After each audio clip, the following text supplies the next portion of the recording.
Welcome, everyone, to episode 10 of the Bon Bon Show. Today is July 6th, 2025, and I am one of your hosts, Aaron. Today, we wanted to have a nice little chat about one of my favorite cities in Japan and a city Kirk has recently fallen in love with too, Sapporo. Sapporo! Woo! Sapporo has a very special place in my heart, as it was the very first place I ever visited and lived in while in Japan. So it's forever tied to those memorable and peak memories back, long, long time ago, it feels like, but they feel like they were just like yesterday. And I was so happy to hear that Kirk had a chance to visit Sapporo recently for a few days. So I'm looking forward Sapporo! to hearing about his first impressions. Yes, hello, Aaron and listeners. Can you believe it's episode 10 of the Bonbon Show? This That is an many important, episodes. yes, this is an important milestone for the show. But yes, I visited Hokkaido, specifically Sapporo, 2 weeks ago. And as much as I always want to troll Aaron, I try not to Mm-hmm. like the things that he likes. Yep. I really had I really liked my short time in Sapporo, and I want to go back because I fell Yay. in love with Sapporo, at least in the summer. I'm not sure if I'd want to go during the heights of winter, maybe fall. Yes. But I really enjoyed my few days in Sapporo. So yeah, let's just have a casual chat about Sapporo in Hokkaido. Aaron lived there during his time on Jet, and Mm-hmm. I had a memorable 3 days there. So yeah, episode 10 of the Bonbon Show starts now. Let's go. Ooh, 3 days. 3 days in Sapporo. You're just as much yes, of a professional of Sapporo as I am, I think. whatever. You spent what, a year, 2 years? How long were you in Sapporo? Yeah, I think when I first moved there, it was after I graduated. I went to Sapporo only because a friend that I made in university had some connections there and really enjoyed his time in Sapporo. So his impressions of the city were left on me greatly. And so, not knowing where else to go in Japan, I was a noob and had no idea of like what or where I should be going in the country. I just Mm-hmm. leaned on him. And so he said, "Come to Sapporo. I'll show you around. I'll introduce you to people I know and get you involved." And so, yeah, I was there for 6 months, volunteering for tons of different places. And Wow. yeah, immediately fell in love. Well, actually, I shouldn't say immediately because the first night I was in tears on my bed, crying, wondering what I had done, where I had moved to a new world where I didn't know how to speak or do anything in the country on my own. Um, I but feel like so the many people have that night or mhm. nights when they've moved to Japan. I certainly did. You were in Sapporo, but I was on a tiny island with 2,000 people and may have cried a few times too. But anyway, continue. Your time in your 6 months in Sapporo. First six Yes, months. let's embrace our crying nights in bed together. Yeah, that was yeah. So not immediately did I fall in love, but it was shortly thereafter when I had time to gather my thoughts and my feelings and just take it day by day. That's when I that's where it all came together. And by the end of my initial 6 months there, I left in the height of winter. I left just in the beginning of February, so I got a good impression of what winter was like, what fall was like, and then in the summertime, of course, and then left back home or left for back to Canada. And then when I got placed on the JET program, um, being from Alberta in Canada, Alberta and Hokkaido are a sister, I guess, provinces, prefectures, I guess you could say. Yeah. And so if you're from Alberta and I put on my placement request Hokkaido, they were immediately just going to send me to Hokkaido because of that relationship, I think. And so I got placed in a small town like most jet participants do. and Yes.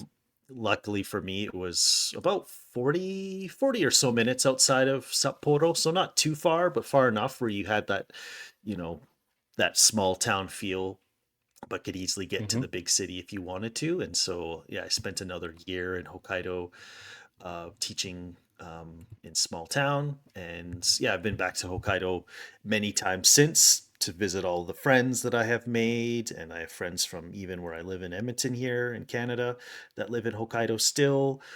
So there's lots of ties and reasons for me to go back, and which I just love because it's kind of like being in Canada in terms of the climate. It gets a little bit more warm, I would say, in the summertime, but generally it feels like being in Canada, but just the Japanese Mm, version of Canada. So it yeah. feels like home away from home for me. And the people are nice. The food's amazing. I just have nothing but great things to say. So when you told me after all of these years of me bugging you to go to Hokkaido, just was so excited and kind of also like puzzled at the same time that you finally decided to go, but for very important reasons. So I Yeah. guess let's hear about why you went to Hokkaido, or specifically Sapporo, and what was your initial impressions when you got there. Um, yeah, it's like connecting a little bit before I get into my stuff. It's like I was really impressed when you said, like when you said you were like 40 minutes outside of the city. I was really impressed by the transportation system in Sapporo. I felt like Hmm. there were many trains and buses and different ways to kind of connect into the city. I don't know why. I thought maybe I'm just dumb that Hokkaido was not as, how to say it, Oh, sprawling and developed as it is. Maybe because I'm wow. so Okay, used okay. to the countryside in Japan. And I've never really lived in a huge city, but like, yeah, let's just say I had the wrong idea of what Sapporo was like, and I will fully admit and accept that I was wrong. But yeah, I was in Sapporo for an academic conference, by the way.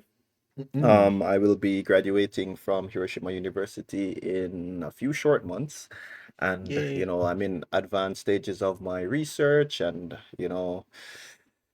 um, as a graduate student, I have to do different like academic conferences and workshops and presentations and all that stuff. Not that I mind. I really am enjoying it. So I had multiple choices for academic conferences that I could have gone on, but I chose the one in Hokkaido You made the best specifically. choice. You made the best Yeah. choice. What were your other Yeah. choices even? What was Hokkaido Um, competing against? I think there was one in Nagoya. Okay, okay. That the one that I remember off the top of my head. But immediately once I saw Hokkaido University, I was like, okay, I don't want to see any other ones. That's the one I'm choosing. Gosh. So it was the JACID conference, spring conference in Hokkaido at Hokkaido University. I presented about my research in like what I say, what I say, Japan's declining population and how it is affecting Hmm. the education system, etc. Not to get into academic boring stuff. But yeah, so that was my chance. Never been to Hokkaido. I've traveled extensively throughout what I say, Hondo, the main Japanese island, and Shikoku, and the Fukuoka. What's that southern island? What's the name of that southern island? Oh my God. Kyushu? Shikoku? Kyushu, yeah. So I've traveled a lot through the three of the four major Japanese islands. So like my first time in Hokkaido, I was like, yes, finally, I'd get the chance. So yeah, I flew from Tokyo to Hokkaido using JAL. Oh, I was gonna ask, was JAL or ANA? Oh. Yeah, let's not get into it with our rivalry. Yeah, Yeah, it's he for likes ANA. another day. We should definitely do a future episode. But yeah, I took JAL to Sapporo and I immediately had to rush to the conference at Hokkaido University. Hokkaido University campus, by the way, is beautiful and sprawling. I don't want to imagine how much more beautiful it would be in the fall, especially with all those trees. Mm, And my first impressions of the temperatures in Hokkaido, Sapporo area is that I don't know, it felt cooler than Hiroshima and definitely Tokyo. less And it humid for almost, sure. yeah, definitely less humid. And it kind of gave me like a Jamaica vibe, strange enough. I can't Oh, explain it. It's like in Jamaica, the temperatures get higher, but the wind is cooler. And you know what I mean? It's like a very cool, not so humid breeze. And that's how I yeah. felt in Hokkaido. The second thing was like the trees, the nature, the environment felt not as, how do I say, fake. You know, like sometimes you'd go to a park, but you can tell that these trees were planted in a certain way or this grass is cut. You know what I mean? Hokkaido felt a Oh, little okay. bit more Natural. natural. Yeah, and the environment just felt so much like back home in Jamaica, strange enough. Maybe it's just me visiting at this particular time of the year. But that was one of my initial two of my initial things. Hokkaido University is beautiful, and the temperature in late June was what when did I visit? The third week of June was quite nice. Hmm. So I'm yeah, already I'm already hearing reasons of why you should go back there and be there more often. yes, we should totally plan a trip in the future. But speaking of planning the trip, before I went, of course, I told you I was going, and you gave me a bunch of recommendations when I was there. Tell Yeah. us more about those recommendations, and I will tell you about the main recommendation that I took and I enjoyed. Yeah, I think when people go and think about traveling to Hokkaido, I feel you either do it because you want to get out and explore the nature outside of the big cities because Hokkaido's a big island. It's one prefecture and it's a giant island compared to some of the other islands that are Yeah. amongst Japan. But people think of the nature and the ability to get outside of the city and just explore and be in the wondrous, mountains or lakes or hiking trails or whatever that might be. Um, so that's one side of I think people think of when they think of Hokkaido, but the other side is people love the food and the food culture, and Hokkaido is like big. Whether it's you like Yes. seafood, like uni, Hokkaido uni is super popular, expensive but very popular and Mm-hmm. famous throughout the And country and around the world. Hokkaido Um, milk is also quite famous. yes, potatoes, a lot of agricultural products come from Hokkaido that you'll see throughout Japan. You'll see that very popular Hokkaido prefectural symbol.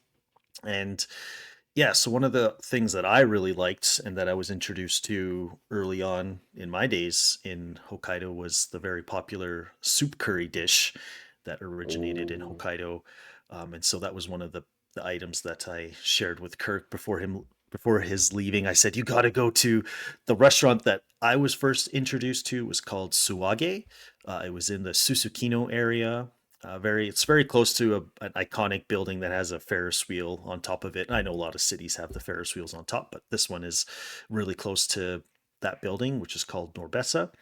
And I said, you just gotta go eat swage soup curry. Let me know what you think. So yeah, tell me what your initial impression is of soup curry. Kind of explain it in your words to everyone listening what you think it is or ah, what you experienced and what was your favorite dish or dishes that you had there. yeah. So thank you so much for that recommendation, by the way. It was perfect. Um, Soup curry, I like Japanese curry. I like curry, Indian curry, Jamaican curry as a whole. So like it was kind of like an easy sell. And close to Hmm. my university in Hiroshima, there's actually like a Hokkaido style soup curry restaurant that I've been to a couple times with my classmates. But Oh, well, I always wondered if it was like authentic. You know what I mean? It's like going to yeah. a Jamaican restaurant in Tokyo or wherever, and you're like, yeah, it's Jamaican, but is it really Jamaican? So I went to Suage from your recommendation while walking around. after visiting the Sapporo Flower Festival and a bunch of other places I'll talk about later. And I had the pork based, Oh, or it so had good. like two huge chunks of pork in it with eggs and potatoes and different pumpkins, and like it was just amazing with kind of like a side of rice. I think I ordered like the medium level, like three spice on a scale of 0 to 5. And I Hmm. got a nice seat like overlooking the city from the second floor. It was just nice music, nice energy, very great customer service. That soup curry was amazing. Definitely the best soup curry I have had overall. And I want to definitely have more. You told me that there might be a suage in Tokyo. I'm gonna be Yeah, there's a searching for few that. locations. So yeah, if you're Yeah, can't get to Hokkaido, definitely go to Swage in Tokyo. Look it up. yeah. So it Put was in the really show good. notes. Yeah, definitely. It was really, really, really, really, really, really good. So after, going to Hokkaido Shrine in the morning and, taking a bunch of trains and walking around, I got a new Goshuin from Hokkaido Shrine. I'll talk more about that Mm. again later or in another show. But yeah, it was just the perfect lunch after walking around and doing so much physical activity. And yeah, I think during my 3 days in Hokkaido, I had soup curry 4 times. Yeah. While Was I it was like boarding the plane, if you cut my arm, I'd probably bleed soup curry. was one of the soup curry meals like I'm not even hungry right now, but I'm by a soup curry place, so I'm just gonna eat it because I really like it, even though I'm not hungry. Like, was it like a not a time for a meal, but you just had it anyways, or how did the four meals shake out throughout your 3 days there? Yeah, the last one I had was just before I boarded the plane, actually at the Sapporo airport. Oh, I nice. actually wasn't very hungry, but I was like, oh my God, the soup curry is so good. I don't know if I'm gonna have this good soup curry again for now. So, oh look, there's a chair available. Don't mind if I do.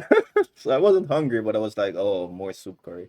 And usually, except that time when I went to Swage, I have the chicken one. In Swage, I had the pork one. But it was so good. It was like a smaller portion, and I didn't take Hmm. the rice to go with it, but still so good, still so I don't know. There's something about the soup. It's just not too heavy, not too light, combines well with the veggies and the meat and the egg. It's just, I don't know. I can't imagine how much more tasty it will be when it's like freezing cold outside and you're having this Oh, warm yes. soup in your stomach. Oh my God, it was so good.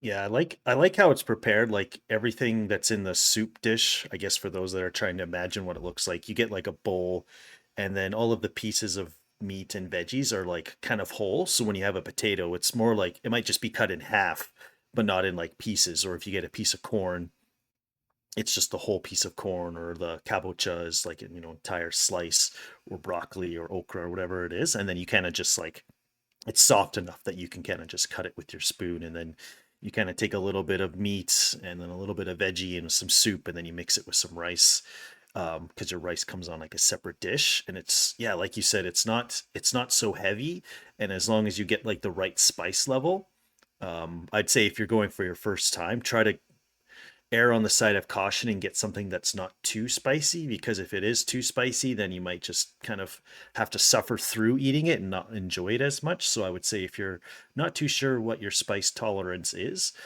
get something that's like on the lower end, and then like Yeah, Kirk go did, up he from went, there. yeah, go up from there, because you're going to probably go 4 times in 3 days anyways. Hey, I'm watching you. So yeah, then up your spice level from there. But yeah, I don't think I've ever left eating soup curry feeling like, sometimes when you eat a really heavy ramen or something, it's very different than ramen because you're not Mm-mm. eating noodles or anything, but you kind of feel heavy, or you're like, oh, I need to Oh, go have a nap, or just whatever that might be. You just don't want to do anything. But soup curry, you can eat it as long as it's not too spicy where you're sweating and you're dying because of the intensity. You just like Hmm. the flavors that are in the soup mixed with like how the meat is prepared, plus how the vegetables are prepared. It just blends so nicely that it's a very unique dish. And so I'm glad that you a not only tried it once but tried it four times while you were there. Yeah, it just proves how well the soup curry Yeah, was in your it's favor. perfect. It's not too heavy. You don't feel like you're stuffed afterwards. It's easy on your digestive system. You know what I mean? It's just so good, man. So good. Like, yeah, I would definitely. I'm thinking about going to the Hokkaido style soup curry place in Hiroshima now. Just talking about it. But the funny thing is, the one here is always sold out. It's always booked, fully booked Oh, you have or to busy. reserve? Oh wow. Yeah, you have to reserve. So usually I'd go with my classmates, as I said. So it's like three, four, five of us. A couple times we tried to go, and it was just always because it's a smaller place with maybe one, two, three, four, five tables and a couple Mm, solo counter spots. But yeah, the soup curry is so good. But another thing I wanted to touch on, if I may change the topic a little bit, yes. was yeah, I went to like a special lecture at Hokkaido Museum as part of Ooh, my academic stuff that I did in Sapporo. And I had this really informative and interesting lecture about the history of Hokkaido, mm, especially what stood out to me was the information about the original people, the Ainu people yes. that lived in Hokkaido. I found that so fascinating. And I was so surprised that a lot of the recognition that they are receiving now is so recent. You know what I mean? Yes. Like, Yeah. it's unfortunate, but like these people are what I say amazing in their culture, their language, their ways of doing things, and I've evolved into an academic over the last couple of years doing this grad school stuff, but you know I I want to highlight the Ainu people and their struggle and how they were treated. I want to recommend visiting the Hokkaido Museum. They have an excellent exhibition about the history, but they focus a lot on Ainu culture and language and tools, and it's just I think Hokkaido Museum is probably now in the top three museums that I've visited in my life, and it wasn't like super sad and depressing like when I went to the bomb atomic Mm, bomb museum in Hiroshima, but it's very very cool. It's one of the coolest museums ever. I actually want to go back. There was kind of like a time crunch when we were there because we were kind of on a tour with the lecture and bus and everything. So I okay. could I could see myself definitely spending 4, 5, 6 hours there next time. And you could bring Kai. Oh yeah, Or Kai I would could love bring that. him and we could hang out. Have you been to the Hokkaido Museum? What were your thoughts on it and stuff? I'm not gonna lie, I've never been there. Oh my God, ladies and I gentlemen, you think heard it here on the Bonbon Show, episode 10. it's I think it's Aaron's one of those. Hokkaido card has been removed. He Yeah, has it's not been to been one of the revoked. major attractions in Hokkaido.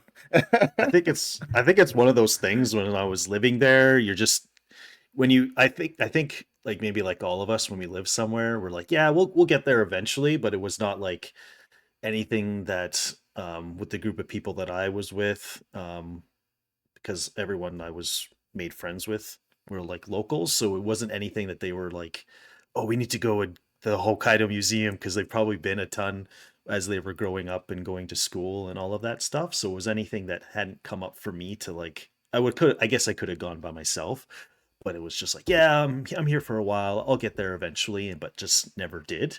So I would love to Mm-hmm. go with you and you can show me the ropes. I will say Yeah, though that as the yeah.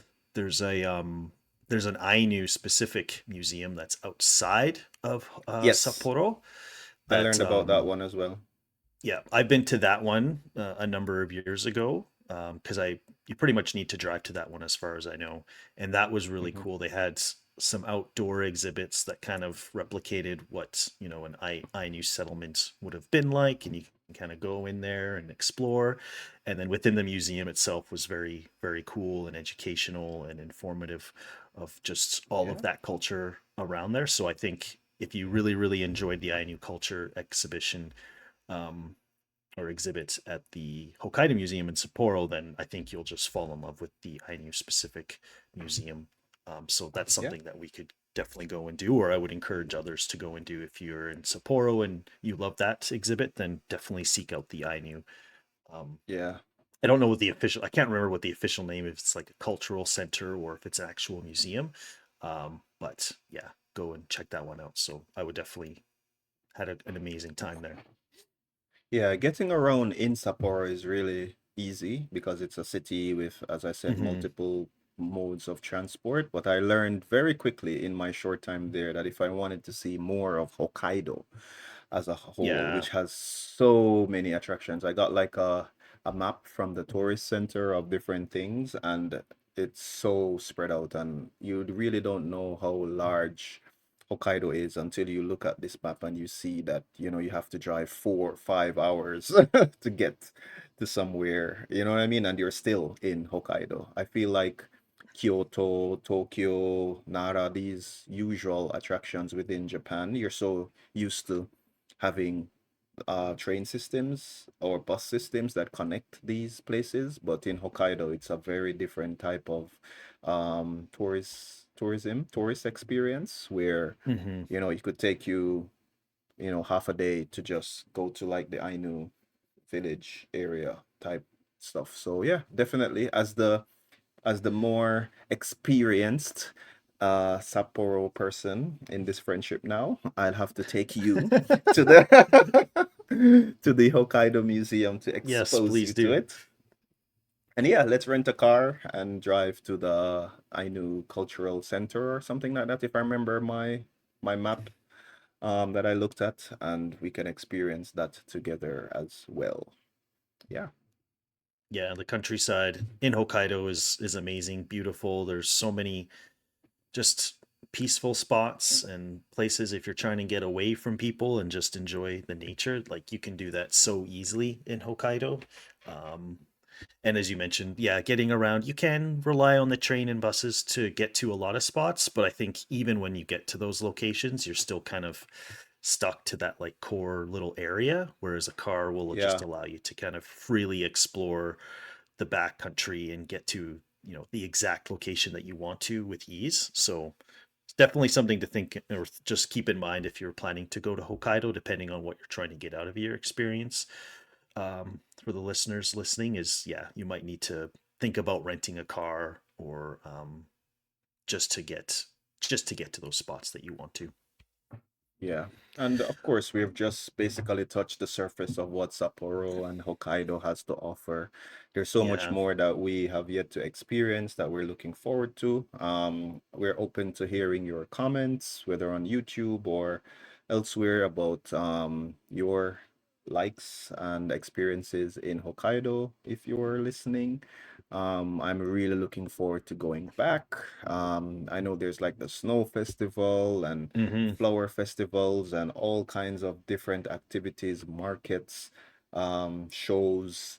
I think I saw like a boat race. There was like so much culture and activities and stuff happening in Hokkaido all year long. I could kick myself for just kind of now feeling like, oh my God, I have been missing out on all this, I've but been telling you. I've been telling you. yes, yes, I've learned my lesson, but yeah, I'm very excited about visiting Hokkaido again. I don't know if I'd be able to go next summer. I'd love to do that. But we'll see how things turn out. Was there anything else you wanted to share or talk about before we wrap up this episode? Think the one question I had, and this kind of goes back to an older podcast episode we had actually, where we rated our very favorite kombini, and my favorite Mm-hmm. kombini was the Hokkaido Seiko Mart. I just had a burning question. I just don't know. Did you get to go to a Seiko Mart? And if you did you? What did you buy?